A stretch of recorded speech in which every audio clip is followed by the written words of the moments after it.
तो दोस्तों, आप सभी का Radha Vallabh group of institute की ऑनलाइन क्लासेस में स्वागत है। मैं सुजीत आप लोगों को फिजिक्स पढ़ा रहा हूँ। तो आज हम लोग फिजिक्स में एक नया चैप्टर देखेंगे, यूनिट 4, जिसका नाम है विद्युत धारा, जिसको हम इंग्लिश में बोलते हैं करंट इलेक्ट्रिसिटी। तो जैसा कि आपके स्क्रीन पे दिख रहा होगा, करंट इलेक्ट्रिसिटी मैंने लिखा है, लेकिन इसमें टी मिस हो गया है, तो प्लीज़ माइंड मत कीजिएगा, गलती हो जाती है कभी कभी। तो आइए हम लोग देखते हैं कि इस चैप्टर में हमें क्या पढ़ना है। तो सबसे पहले हमारा टॉपिक जो है वो हमारा क्या है, विद्युत सेल, जिसको हम बोलते हैं इलेक्ट्रिक सेल। तो विद्युत सेल हमारी एक ऐसी डिवाइस होती है, एक ऐसी युक्ति होती है जो क्या होती है कि किसी भी प्रकार की एनर्जी को विद्युत ऊर्जा में लगातार परिवर्तित करती है। तो इस प्रकार की जो युक्ति है उसको हम क्या कहते हैं, विद्युत सेल कहते हैं। तो अब किसी प्रकार की एनर्जी की अगर बात करें तो जैसे हमारी रासायनिक ऊर्जा होती है, हमारी यांत्रिक ऊर्जा होती है, हमारा सौर ऊर्जा है, विकिरण ऊर्जा है। तो मतलब किसी भी प्रकार की एनर्जी को क्या करेगा, ये कन्वर्ट करेगा किस फॉर्म में, विद्युत ऊर्जा के फॉर्म में। और इसका जो रूपांतरण होता है वो सतत होता है, कंटिन्यूअस होता है, तभी जाकर के हमारा क्या होता है, किसी भी परिपथ में करंट का फ्लो होता है, विद्युत धारा प्रवाहित होती है।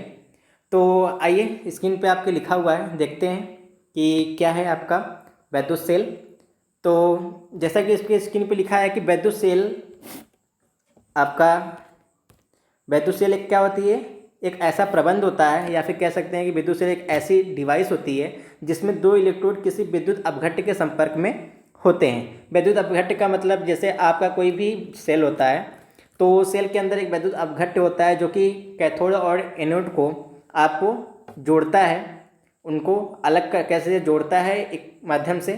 कह सकते हैं कि वो क्या होता है कि वो एक मीडियम होता है जिसके थ्रू क्या होता है कि आपके जो इलेक्ट्रोड पे, कहने का मतलब कैथोड और एनोड पे जो चार्ज अलग अलग आते हैं, तो आपके वो विद्युत अपघट्य की वजह से ही होते हैं। उसको आयन को टूटना और अलग अलग इलेक्ट्रोड पे अलग अलग चार्ज आते हैं, जिसकी वजह से ही आपका क्या होता है, पोटेंशियल डिफरेंस क्रिएट होता है और आपकी परिपथ में विद्युत धारा प्रवाहित होती है।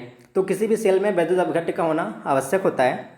तो क्या है, विद्युत सेल एक ऐसा प्रबंध है जिसमें दो इलेक्ट्रोड किसी विद्युत अपघट्य के संपर्क में होते हैं, अथवा यह एक ऐसी युक्ति है जिसके द्वारा क्या होता है कि जिसके द्वारा किसी भी प्रकार की ऊर्जा का विद्युत ऊर्जा के रूप में सतत रूपांतरण, कैसा रूपांतरण, कंटिन्यूअस रूपांतरण, मतलब लगातार परिवर्तन होता रहता है, जिसके फलस्वरूप विद्युत परिपथ में विद्युत धारा प्रवाहित होती है। तो अब क्या है कि विद्युत धारा प्रवाहित हो रही है, किसकी वजह से, सेल की वजह से। और जैसा कि हम जानते हैं, पिछले चैप्टर में आप लोगों ने पढ़ा होगा कि आपका जो किसी भी परिपथ में जब धारा प्रवाहित होती है तो उसका जो मुख्य रीजन होता है, मुख्य कारण जो होता है, वो क्या होता है, आपका विभवांतर होता है। क्योंकि जब तक पोटेंशियल डिफरेंस नहीं होगा तब तक आपका किसी भी परिपथ में धारा प्रवाहित नहीं होती है। और पोटेंशियल डिफरेंस आपका क्या होता है, एक तरीके का फोर्स होता है जो कि इलेक्ट्रॉन पर या किसी भी आवेश पर लगाया जाता है, जिसके वजह से आपका इलेक्ट्रॉन जो होता है, आपका आवेश जो होता है, किसी निश्चित डायरेक्शन में गति करता है। और जब आपका इलेक्ट्रॉन जब किसी निश्चित डायरेक्शन में जब गति करता है तो आवेश प्रवाह को ही हम क्या बोलते हैं, धारा बोलते हैं। तो इलेक्ट्रॉन का फ्लो मतलब आवेश का फ्लो, जिसकी वजह से हमारा करंट फ्लो होता है। ठीक है, तो हमारा सेल क्या है, सेल एक हमारी एक ऐसी डिवाइस है जो कि किसी प्रकार की एनर्जी को विद्युत ऊर्जा में कंटिन्यूअस रूप से आपका परिवर्तन करती है, रूपांतरण करती है। ठीक है, तो अब आगे देखते हैं कि टाइप्स ऑफ सेल के बारे में, कि टाइप्स ऑफ सेल क्या है। सेल हमारे क्या होते हैं कि कई तरीके के होते हैं। तो सबसे पहला हमारा जो सेल होता है वो हमारा क्या होता है, विद्युत रासायनिक सेल, जिसको हम कहते हैं इलेक्ट्रोकेमिकल सेल। तो अब जैसा नाम से ही लग रहा है कि इसमें क्या होगा कि किसी प्रकार की रासायनिक ऊर्जा को हम किस में कन्वर्ट करेंगे, विद्युत ऊर्जा के रूप में कन्वर्ट करेंगे। तो इसमें रासायनिक ऊर्जा का विद्युत ऊर्जा के रूप में रूपांतरण होता है। ये कितने प्रकार के होते हैं, दो प्रकार के होते हैं जनरली। तो पहला हमारा क्या होता है, प्राइमरी सेल, और दूसरा क्या होता है, द्वितीयक सेल, जिसको हम सेकेंडरी सेल भी कहते हैं। तो अब प्राइमरी सेल क्या है, अब ये प्राइमरी सेल और सेकेंडरी सेल जो हैं वो दोनों भिन्न किस प्रकार से हैं। तो आइए देखते हैं कि आपकी जो प्राइमरी सेल होती है, इसका सबसे सिंपल सा आपका जो प्राइमरी और सेकेंडरी में अंतर है वो यह है कि प्राइमरी सेल को हम कभी भी दोबारा इसको चार्ज नहीं कर सकते। मतलब एक बार ये चार्ज हुआ, इसको हमने यूज किया, अगर ये डिस्चार्ज हो गया तो इसको पुनः हम चार्ज नहीं कर सकते हैं। और इनके अंदर जो केमिकल रिएक्शन होता है, जो रासायनिक अभिक्रिया होती है, वो आपकी अनुत्क्रमणीय होती है, मतलब इरिवर्सिबल होती है। कहने का मतलब ये है कि इसमें जो भी क्रिया होती है, रासायनिक अभिक्रिया होती है, वो ओनली वन डायरेक्शन में होती है। कोई भी अभिकर्मक आपस में मिलकर कोई भी उत्पाद अगर बना दिए तो वो उत्पाद पुनः आपके अभिकर्मक में कन्वर्ट नहीं हो सकता है। तो तो इस तरीके के जो रिएक्शंस होते हैं उनको हम क्या बोलते हैं, अनुत्क्रमणीय अभिक्रिया बोलते हैं। तो इसमें आपका प्राइमरी सेल में यही अभिक्रिया होती है और इनको हम क्या करते हैं कि पुनः आवेशित नहीं कर सकते हैं। मतलब एक बार हमने आवेशित कर लिया, दोबारा इसको हम आवेशित नहीं कर सकते हैं। एग्जाम्पल के तौर पे अगर देखें तो जैसे हमारा लेक्लांसिया सेल होता है, डेनियल सेल होता है, शुष्क सेल होता है, ये तीनों क्या है, इसके एग्जाम्पल है प्राइमरी सेल के। सेकेंडरी सेल की अगर बात करें तो सेकेंडरी सेल जस्ट इसका उल्टा होगा। जैसा कि हमने बताया कि उसको हम चार्ज नहीं कर सकते हैं, लेकिन इसमें क्या होता है कि इसको हम पुनः आवेशित कर सकते हैं। मतलब हमने एक बार चार्ज किया, दोबारा इसको क्या करेंगे, हम यूज करके फिर से इसको चार्ज करके फिर से यूज करेंगे, इसको हम बार बार यूज कर सकते हैं। और इसमें जो आपकी रासायनिक अभिक्रिया होती है वो कैसी होती है, उत्क्रमणीय होती है। उत्क्रमणीय कहने का मतलब कि इसके डायरेक्शन दोनों तरफ होते हैं। अगर इसमें दो अभिकर्मक मिलकर उत्पाद बना रहे हैं तो उत्पाद को हम फिर से दोनों अभिकर्मक में अलग अलग कर सकते हैं। जिस तरीके से आपका वाटर होता है, हाइड्रोजन और ऑक्सीजन मिलकर के आपका H2O बनाते हैं, तो H2O को हम क्या कर सकते हैं, पुनः इसको तोड़ करके हाइड्रोजन और ऑक्सीजन अलग अलग कर सकते हैं। तो इसकी अगर एग्जाम्पल की बात करें तो सीसा संचायक सेल और क्षारीय संचायक सेल, ये दो प्रकार के हमारे सेल होते हैं, दो सेल होते हैं जो कि हमारे सेकेंडरी सेल कहलाते हैं। तो नेक्स्ट हम टाइप्स ऑफ सेल के बारे में अगर देखेंगे तो नेक्स्ट हमारा होता है फोटो सेल, जिसको हम क्या करते हैं कि इस सेल के द्वारा हम किसी भी विकिरण ऊर्जा को या फिर प्रकाशीय ऊर्जा को क्या करते हैं, विद्युत ऊर्जा के रूप में कन्वर्ट करते हैं। जैसा कि आपका सोलर सेल होता है, ये क्या होता है, आपका फोटो सेल ही होता है। इसमें हम क्या करते हैं, जो सन से आने वाली जो रेज होती है, विकिरण होती है, उसमें जो फोटॉन होते हैं उसकी एनर्जी को हम ले करके क्या करते हैं, इसको विद्युत ऊर्जा के रूप में कन्वर्ट करते हैं। तो इसको हम क्या बोलते हैं, फोटो सेल बोलते हैं। नेक्स्ट हमारा होता है तापयुग्म सेल, जिसको हम थर्मोकपल बोलते हैं। तो थर्मोकपल में क्या होता है कि इसमें ऊष्मीय ऊर्जा का विद्युत ऊर्जा के रूप में रूपांतरण होता है। ठीक है। तो नेक्स्ट हमारा क्या है, जनरेटर। जनरेटर भी क्या करते हैं, इसको हम कह सकते हैं कि एक तरह का सेल है, क्योंकि सेल की जो परिभाषा है क्या है कि किस प्रकार की एनर्जी को हम क्या कर रहे हैं, विद्युत ऊर्जा में कन्वर्ट कर रहे हैं। तो जनित्र जो होता है, जनरेटर भी जो होता है, ये क्या करता है कि मैकेनिकल ऊर्जा को, यांत्रिक ऊर्जा को क्या करता है, विद्युत ऊर्जा के रूप में कन्वर्ट करता है। तो इस तरीके से आपका जो जनित्र होता है ये भी एक तरह का सेल होता है। ठीक है। जैसा कि आप जनित्र में जानते हो कि जनरेटर जो होता है वो दो हिस्सों से मिलकर बना होता है। एक होता है आपका इंजन और इसके पास में एक बॉक्स होता है, इसको हम बोलते हैं जनरेटर। तो ये इंजन क्या करता है कि इंजन किसी भी रासायनिक ऊर्जा को खपत करके, जैसे डीजल हुआ तो डीजल का इसमें हम बर्न करा के जला करके इसमें क्या करते हैं, रासायनिक अभिक्रिया करते हैं। रासायनिक अभिक्रिया द्वारा जो एनर्जी प्रोड्यूस होती है उसके द्वारा हम क्या करते हैं कि किसी शाफ्ट को चलाते हैं। अब वो शाफ्ट पर जब वो चलाया जाता है तो इसका मतलब हम क्या कर रहे हैं, किसी रासायनिक अभिक्रिया को मैकेनिकल ऊर्जा में, यांत्रिक ऊर्जा में कन्वर्ट कर रहे हैं। और उस यांत्रिक ऊर्जा की सहायता से क्या करेंगे, हम यहाँ पर जनरेटर के द्वारा विद्युत ऊर्जा को उत्पन्न करते हैं। तो जनरेटर का जो मुख्य कार्य होता है वो ये वाला बॉक्स करता है, जिसमें क्या होता है, मैकेनिकल ऊर्जा को विद्युत ऊर्जा में कन्वर्ट किया जाता है, रूपांतरित किया जाता है। ठीक है। अगर हम किसी बैटरी की बात करें तो बैटरी को हम जानते हैं क्या होता है कि दो या दो से अधिक जो सेल होते हैं, जब उनका कम्बिनेशन जो होता है, उनको जो आपस में हम जोड़ते हैं तो उसके द्वारा जो हमारा नया एक यूनिट बन के आती है, जो युक्ति डिवाइस बन के आती है, उसको हम क्या बोलते हैं, बैटरी बोलते हैं। किसी भी सिंगल, जिसमें केवल सिंगल आपका कोई दो इलेक्ट्रोड होते हैं, कैथोड और एनोड, उसको हम सेल बोलते हैं। लेकिन कम्बिनेशन ऑफ सेल को हम क्या बोलते हैं, बैटरी बोलते हैं। ठीक है। तो ये था आपका सब सेल के बारे में, जितनी भी आपके सिलेबस के अनुसार आपका सिलेबस में है उस सब ने हमने यहाँ पे बता दिया है कि सेल क्या होते हैं, टाइप्स ऑफ सेल क्या होते हैं। ठीक है। अब आगे हमें जो देखना है वो हमारा क्या है, मेन टॉपिक जो है वो विद्युत धारा, जिसको हम बोलते हैं करंट, इलेक्ट्रिसिटी।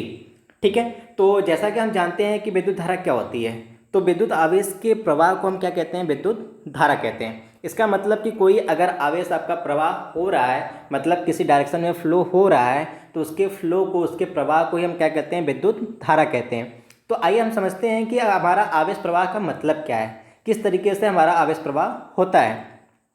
तो जैसा कि हम जानते हैं कि हमारे पदार्थ क्या होते हैं, तीन तरीके के होते हैं। अगर हम उसको डिवाइड करें उनमें कंडक्टिविटी के हिसाब से, तो तीन पदार्थ हमारे होते हैं। पहला हमारा होता है चालक, दूसरा कुचालक और तीसरा अर्धचालक। अगर तीनों की एक एक करके बात करें तो हमारा जो चालक होता है उसमें क्या होते हैं कि हमारा जो इलेक्ट्रॉन होते हैं, मुक्त इलेक्ट्रॉन, उनकी संख्या उपस्थित होती है, जिसकी वजह से उसमें आपका करंट का फ्लो होता है। तो सेकेंड आपका क्या होता है, कुचालक, उसमें मुक्त इलेक्ट्रॉन नहीं होते हैं, बिल्कुल नहीं होते हैं, जिनकी वजह से उसमें कोई भी करंट फ्लो नहीं होता है, इसलिए उनको क्या कहते हैं, हम कुचालक कहते हैं। और तीसरा होता है हमारा अर्धचालक, जिनमें हम क्या कह सकते हैं कि इनमें नॉर्मल टेम्परेचर एंड प्रेशर पे इनमें कोई भी ऐसा मुक्त इलेक्ट्रॉन नहीं होता है जिसकी वजह से ये करंट फ्लो करें। ये बिल्कुल कुचालक की भांति होते हैं। लेकिन अगर इसमें हम क्या कर दें, कोई भी इसकी भौतिक अवस्था में परिवर्तन कर दें, जैसे कि इसके टेम्परेचर में अगर हम इंक्रीजमेंट कर दें, इसके टेम्परेचर को बढ़ा दें, तो इसमें कुछ मुक्त इलेक्ट्रॉन उत्पन्न हो जाते हैं, जिसकी वजह से इसमें क्या होता है कि करंट का फ्लो हो जाता है। या फिर हम इसमें कोई भी अलग जो मटेरियल हैं, जो हमारे कुछ ऐसे पदार्थ हैं जिनकी अगर हम डोपिंग कर देते हैं तो ये क्या होते हैं, पुनः ये चालक बन जाते हैं। तो अर्धचालक का भी क्या होती है, नॉर्मल कंडीशन पे तो ये बिल्कुल कुचालक होते हैं, लेकिन कुछ ऐसा अगर उसमें हम कुछ इम्प्रूवमेंट कर रहे हैं तो वो क्या होता है, चालक की तरह कार्य करता है, जिसकी वजह से इसको हम बोलते हैं अर्धचालक। तो सबसे पहले हम बात करेंगे जो विद्युत धारा प्रवाहित होती है, तो उसके लिए हम मेनली बात करेंगे किसी कंडक्टर की, किसी चालक पदार्थ की। तो अगर हम चालक पदार्थ की बात कर रहे हैं तो चालक पदार्थ में क्या होते हैं कि आपके मुक्त इलेक्ट्रॉन बहुत सारे होते हैं, बहुत सारे निगेटिव इसमें क्या होते हैं, मुक्त इलेक्ट्रॉन होते हैं, जो कि क्या होते हैं, फ्रीली आपके उस पदार्थ के अंदर ट्रेवल करते हैं, इधर उधर जिग-जैग मोशन करते हैं।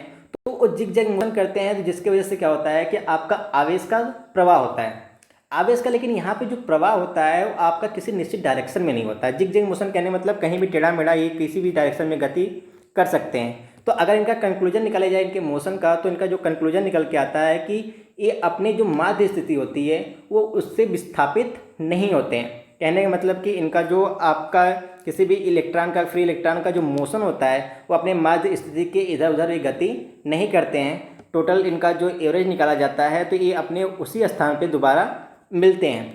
इसका मतलब ये है कि अगर हम नंबर ऑफ इलेक्ट्रॉन की बात करें तो इनका किसी भी निश्चित डायरेक्शन में फ्लो नहीं होता है, जिसकी वजह से आपका आवेश का प्रवाह नहीं हो पाता है। तो इसके लिए हमें करना क्या पड़ता है कि इसके लिए कुछ ऐसे फोर्स की रिक्वायरमेंट होती है जिसकी वजह से इलेक्ट्रॉन क्या करे, एक निश्चित डायरेक्शन में फ्लो करे।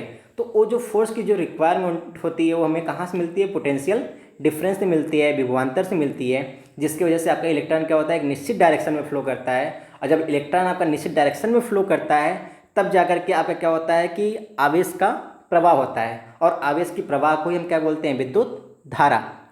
ठीक है, तो आइए देखते हैं इसमें कि विद्युत धारा क्या है।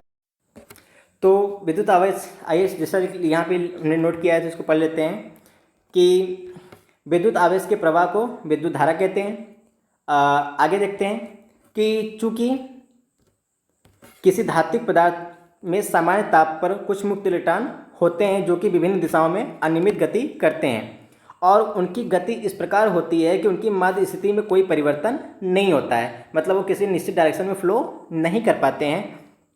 यदि किसी मुक्त इलेक्ट्रॉन पर कोई बाह्य बल या वैद्युत अथवा चुंबकीय किसी भी प्रकार का कोई बाह्य बल किसी निश्चित दिशा में लगे तो इनकी अनियमित गति के साथ साथ मुक्त इलेक्ट्रॉन किसी निश्चित दिशा में भी गति कर सकता है। चूँकि इलेक्ट्रॉन एक आवेशित कण है, अतः स्थानांतरण से धात्विक पदार्थ में आवेश का प्रवाह होता है। क्योंकि इलेक्ट्रॉन क्या होता है, आपका ऋण आवेश होता है। तो अगर इलेक्ट्रॉन का किसी निश्चित डायरेक्शन में अगर फ्लो हो रहा है तो इसका मतलब क्या होगा कि आवेश का प्रवाह होगा, जिसे विद्युत आवेश का प्रवाह कहते हैं। और विद्युत आवेश के प्रवाह को क्या कहते हैं, हम विद्युत धारा कहते हैं। ठीक है, तो अब यहाँ पे हम बात करेंगे, किसकी बात कर रहे थे, विद्युत धारा की। तो विद्युत धारा क्या होती है, आपकी आवेश प्रवाह की दर, आवेश प्रवाह को ही आप क्या कहते हैं, विद्युत धारा कहते हैं। और आवेश प्रवाह किस प्रकार होता है वो हमने यहाँ पे समझे हैं कि किस प्रकार से अब आपका आवेश का फ्लो होता है। तो नेक्स्ट हमारा टॉपिक है विद्युत धारा की तीव्रता। तो विद्युत धारा की तीव्रता क्या है यहाँ पे, तो इसको समझते हैं कि जो आपका आवेश प्रवाह है उसको हम क्या बोलते हैं, धारा बोलते हैं। लेकिन यहाँ पे अगर हम बात करें तीव्रता की, इंटेंसिटी की बात करें, तो विद्युत आवेश की प्रवाह की समय दर को हम क्या बोलेंगे, विद्युत धारा की तीव्रता बोलेंगे। और इसको हम जनरली धारा भी बोलते हैं। तो विद्युत आवेश के प्रवाह की समय दर को विद्युत धारा की तीव्रता कहते हैं। सामान्यतः इसे क्या कहते हैं, विद्युत धारा भी कहा जाता है। तो विद्युत किसी चालक की अनुप्रस्थ काच अगर हम मान लेते हैं, कोई हमारा चालक जिसके अंदर हमारा क्या हो रहा है, करंट फ्लो हो रहा है, हमारा धारा प्रवाहित हो रही है, तो उसके क्रॉस सेक्शन की बात करें कि उसके क्रॉस सेक्शन का जो एरिया होगा कितना होगा, ए होगा। अगर उसमें टी समय में अगर हम मान लेते हैं कि कितना क्यू आवेश प्रवाहित हो रहा है, तो यहाँ पे इस परिभाषा के अनुसार हमारी क्या हो जाएगी, विद्युत धारा की जो तीव्रता है उसका मान क्या हो जाएगा, I बराबर क्यू अपान के टी। ठीक है, तो इसको हम लिख सकते हैं क्यू बराबर I इंटू टी। और एक क्यू हमारा क्या है, आवेश है, तो आवेश बराबर क्या हो जाएगा, धारा इंटू समय। ठीक है, तो यहाँ पे अगर हम बात कर लें कि हमारा विद्युत धारा का मात्रक क्या होगा?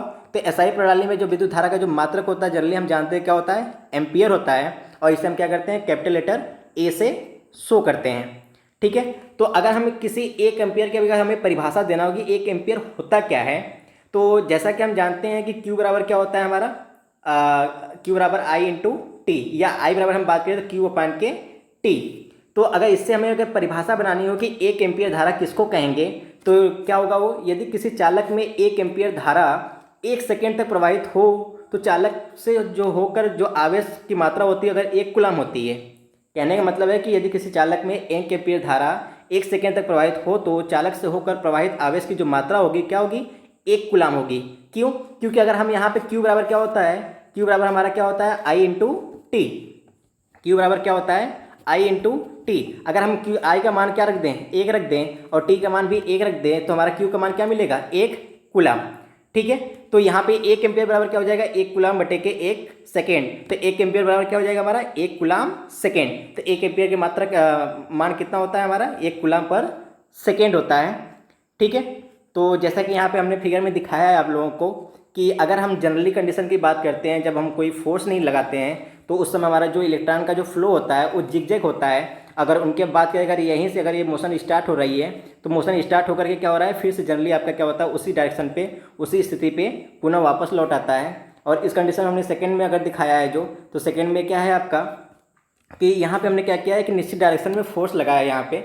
यहाँ पे हमने पोटेंशियल डिफरेंस प्रदान किया है, जिसकी वजह से क्या हो रहा है, इलेक्ट्रॉन आपका जिगजैग मोशन तो कर रहा है लेकिन किसी एक निश्चित डायरेक्शन में आपका क्या कर रहा है, फ्लो भी कर रहा है, जिसकी वजह से आपका आवेश का प्रवाह हो रहा है और आपका इसी वजह से विद्युत धारा का प्रवाह भी होता है। ठीक है, तो नोट में यहाँ पे जैसा कि लिखा हुआ है कि विद्युत धारा का प्रवाह केवल इलेक्ट्रॉन के हस्तांतरण से नहीं होता है। जैसा कि हमने परिभाषा देखा है कि परिभाषा में हमारा लिखा है कि आवेश के प्रवाह को हम विद्युत धारा कहते हैं। तो आवेश आपका जनरली सिर्फ इलेक्ट्रॉन या निगेटिव नहीं होता है, ये आवेश आपके 2 तरीके के होते हैं, एक धनात्मक एक ऋणात्मक। तो विद्युत धारा का जो प्रवाह होता है केवल इलेक्ट्रॉन के हस्तांतरण से नहीं होता है, किसी भी आवेशित कण के हस्तांतरण के कारण उत्पन्न होता है। मतलब धन आवेश भी अगर आपका क्या कर रहा है, मोशन कर रहा है, तो उसके कारण भी आपका क्या होगा, आपका विद्युत धारा उत्पन्न होता है। अगर हम बात करें कि अम्ल क्षार और लवण के जलीय विलयन में और गैसों के, अगर हम अम्ल क्षार किसी लिक्विड की बात करें तो उसमें हमारे क्या होते हैं, जो आयन होते हैं उनके प्रवाह के कारण हमारा क्या होता है, धारा का प्रवाह होता है। अगर हम गैस की बात करें तो गैस में भी जो हमारे क्या होते हैं, जो आयन उपस्थित होते हैं उनके कारण भी क्या होता है, उनके प्रवाह के कारण भी हमारा करंट फ्लो होता है। अगर हम बात करें धात्विक चालक की तो उसके अंतर्गत अगर हम बात करते हैं तो उसमें हमारे जो मुक्त इलेक्ट्रॉन होते हैं उनके मोशन की वजह से हमारा क्या होता है, करंट का फ्लो होता है। ठीक है, तो अब यहाँ पे हमारा नेक्स्ट टॉपिक क्या है, विद्युत धारा की दिशा। तो विद्युत धारा की दिशा जिसे हम जनरली जानते हैं कि हमारी जो विद्युत धारा की जो दिशा होती है, जिधर हमारा धन आवेश जिस डायरेक्शन में फ्लो करता है उसी डायरेक्शन को हम क्या कहते हैं, विद्युत धारा का दिशा भी कहते हैं। या फिर जस्ट उल्टा कह सकते हैं कि जिस डायरेक्शन में आपका ऋण आवेश आपका फ्लो करता है उसके जस्ट अपोजिट आपका क्या होता है, आपका विद्युत धारा का प्रवाह माना जाता है। तो जैसे कि हम जानते हैं कि आपका जो आवेश होते हैं वो 2 तरीके के होते हैं, धनात्मक और ऋणात्मक। तो विद्युत धारा की दिशा धन आवेश की गति की दिशा में तथा ऋण आवेश की गति की दिशा के विपरीत मानी जाती है। ऐसा एज्यूम किया गया है कि आपका जो विद्युत धारा की जो डायरेक्शन होती है वो हमेशा क्या होती है, धन आवेश की दिशा में होती है और ऋण आवेश के विपरीत दिशा में होती है। तो जैसा कि आपके यहाँ पे चित्र में दिखाया गया है यहाँ पे कि आपका क्या है, धन आवेश जिस डायरेक्शन में मोशन कर रहा है उसी मोशन में क्या आ रहा है, उसी डायरेक्शन में आपका विद्युत धारा का भी दिशा है। और यहाँ पे नेगेटिव चार्ज जिस डायरेक्शन में जा रहा है उसके जस्ट अपोजिट आपका क्या हो रहा है, करंट का फ्लो हो रहा है।